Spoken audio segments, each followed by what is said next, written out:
Hello everyone, I'm the storyteller, and I'm here to guide you into a peaceful rest tonight. I know many of you use these videos to help you unwind and drift off to sleep, so before we begin, take a moment to like this video and subscribe to the channel, it really helps. Also, let me know in the comments where you're watching from and what time it is for you right now. Get cozy, settle in, and let's journey into tonight's story. Relax, and let the soothing sounds carry you away. A heavy mist rolled over the small town of Blackwood, a secluded settlement nestled deep in the heart of a dense forest. The town's origins were shrouded in mystery, whispered legends passed down through generations. It was said that the forest held secrets, dark, unfathomable secrets, and that Blackwood's very foundation was built upon an ancient curse.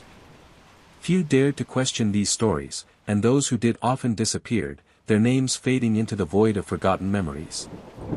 For years, life in Blackwood was quiet, the monotony of small-town living rarely disturbed. But everything changed when the moon turned crimson one fateful night. The townsfolk spoke in hushed tones about the omen, their eyes darting nervously to the woods that surrounded them.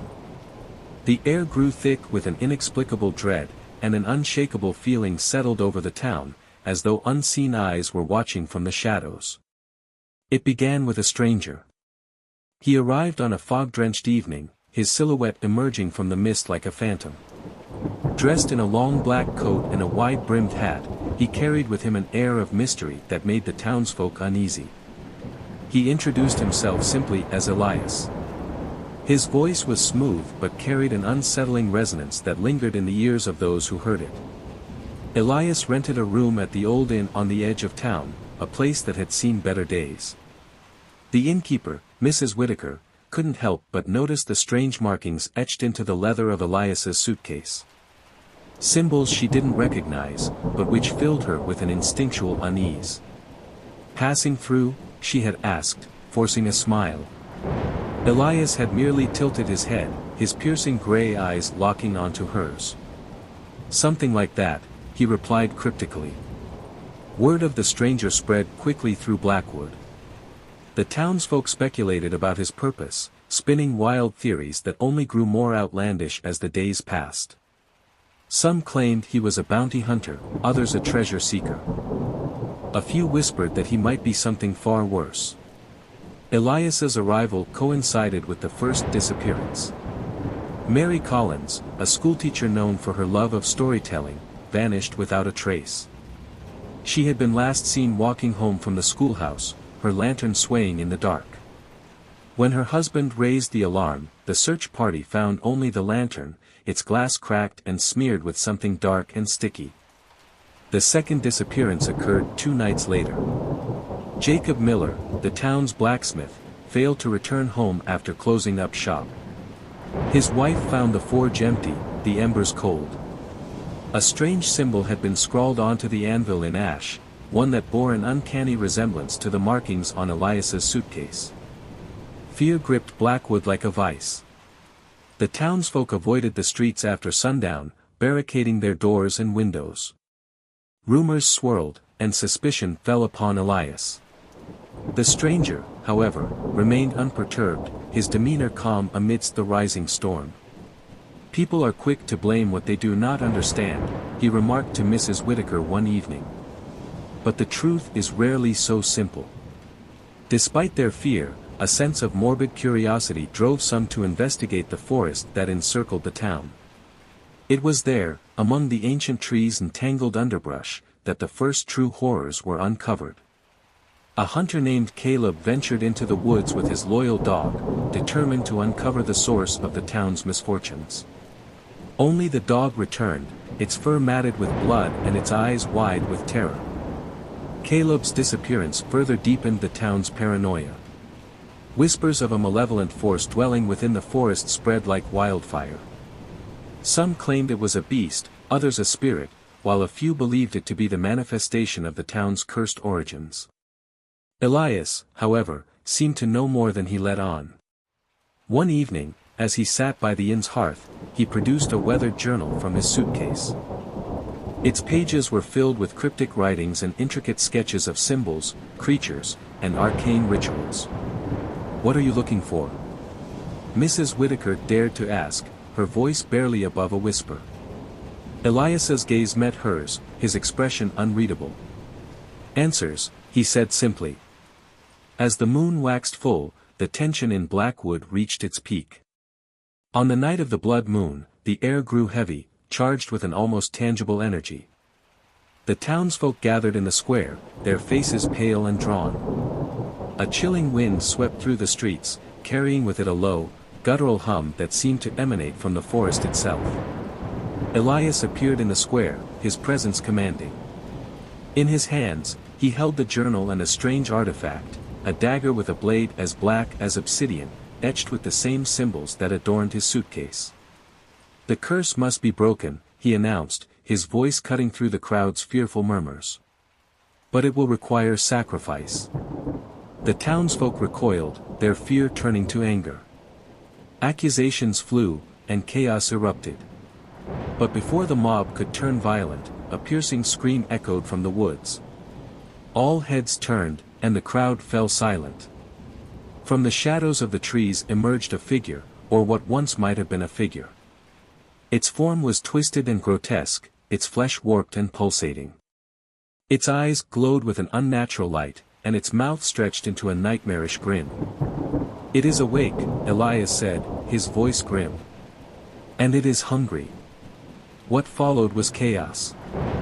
The creature descended upon the town, its movements unnaturally fast and fluid. The townsfolk scattered, their screams filling the night. Elias, however, stood his ground. He opened the journal and began to chant in a language that no one recognized, his voice steady and resolute. The creature hesitated, its glowing eyes narrowing as though it recognized the words. It let out a deafening roar, and the ground beneath Elias cracked and splintered. Shadows rose from the earth, writhing like living tendrils. Elias did not falter. He drove the obsidian dagger into the ground, and a blinding light erupted from the point of contact. The shadows recoiled, and the creature let out a guttural screech. But it was not enough. The creature lunged at Elias, its claws poised to strike.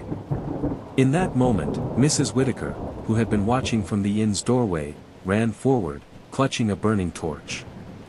She thrust the flame into the creature's side, and it recoiled with an unearthly howl. Elias seized the opportunity, pulling the dagger from the ground and driving it into the creature's chest. The light returned, this time engulfing the entire square. The townsfolk shielded their eyes as the creature let out one final, bone-chilling scream before collapsing into a heap of ash. When the light faded, the town square was silent. The creature was gone, and Elias stood in its place, his face pale and drawn. He turned to the townsfolk, his voice heavy with exhaustion. "The curse is lifted," he said. "But the scars will remain." Without another word, Elias walked away, disappearing into the mist from which he had come. The townsfolk never saw him again, but his actions left an indelible mark on Blackwood. The forest grew quiet, its shadows less menacing, and the disappearances ceased. Yet, in the dead of night, some claimed to hear a low hum emanating from the woods, reminder that darkness can never be fully vanquished. And in the depths of the forest, beneath the ancient trees, the ashes of the creature lay undisturbed, a testament to the horrors that had once plagued Blackwood. Story number 2.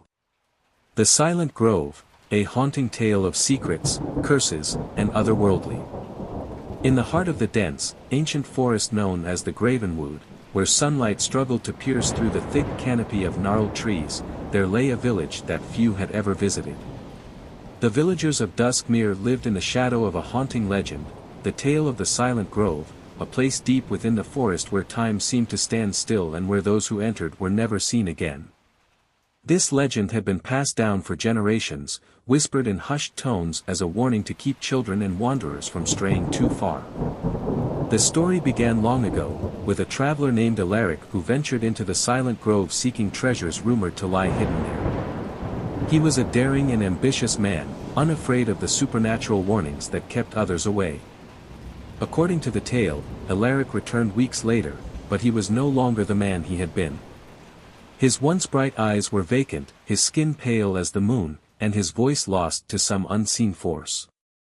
He lived for only a few days after his return, scribbling incomprehensible symbols and muttering about the Watchers, after his death, the villagers burned his belongings and sealed his house, leaving it untouched for decades. Over time, others ventured into the forest, driven by curiosity, desperation, or sheer disbelief in the old legend. None of them ever returned. The villagers came to believe that the silent grove was cursed, a place where reality frayed and something otherworldly held dominion. They avoided speaking of it unless absolutely necessary, and even then, only in whispers. This did not deter Arlen, a young woman with a restless spirit and a hunger for knowledge. Arlen was an orphan raised by the village elder, a stern yet kind woman named Edra who often scolded her for her reckless curiosity. The silent grove fascinated Arlen. She had grown up hearing the stories, and while others were terrified of the place, she felt an inexplicable pull toward it. The symbols Alaric had drawn before his death were etched into her memory, and she spent countless hours studying them, convinced they held a clue to the truth about the grove. One fateful evening, under a crimson twilight sky, Arlen decided she could no longer resist the call of the forest. Armed with a lantern, a journal, and a small knife, she slipped away from the village and made her way into the Gravenwood. The air grew colder and heavier as she ventured deeper, the trees seeming to close in around her. Shadows danced in the flickering light of her lantern, and strange, melodic whispers drifted through the air, though no source could be seen. As she walked, she noticed carvings on the trees that matched the symbols from Alaric's writings. They seemed to guide her, forming a faint trail that led her deeper into the forest. Hours passed, or so she thought, but her sense of time began to warp. The forest grew darker, the whispers louder. Her lantern flickered, threatening to extinguish, and just as she felt the first pangs of doubt, she stumbled into a clearing. The silent grove was unlike anything she had imagined.